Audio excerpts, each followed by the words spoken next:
I'm Bo Timken, Master Sake Sommelier, speaking about the history of sake, now shifting to the future. What does the future hold for this product in Japan? This is an opinion, but I have a feeling that in an industry that's not doing very well per se, we're going to see a massive shift. Now, the sales of sake have been going down roughly 10%, 5 to 10%, depending on who you speak to, every year. Now, this trend is amongst a sake called futsushu, or table sake. Think of table wine, if you will, in France. This is a brew that is made cheaply, and it was targeted to be cheap and consume cheap.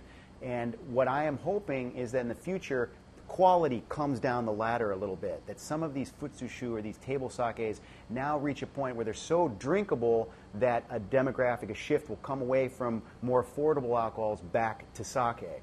Sake is a beautiful beverage. It is a fermented beverage. It's a clean burning fuel. You do not feel horrible the next day after drinking it.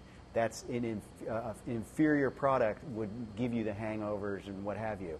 What I hope to see is that there's a movement towards drinking a little bit more premium sake in Japan, that they start incorporating sake with more food pairings, including Western food pairings, that people start thinking about having sake more at meals at home as opposed to out drinking sake in pubs or izakayas that they do. Sort of like how wine went from restaurants to homes in the U.S., dinner tables, if you will. I'm hoping that that's what the future will hold in Japan in that regard.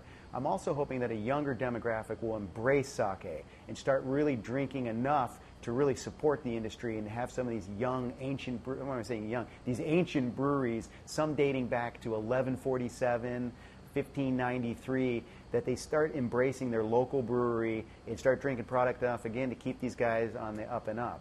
So I think the future of sake in Japan looks good for premium ginjo and jumai higher-end sakes. And it is my hope and goal that the lower, less quality, still drinkable brews become even more drinkable, better value, and that we see a shift of guys drinking kind of crappy distilled beverages to this better made, better constructed futsushu or table sake.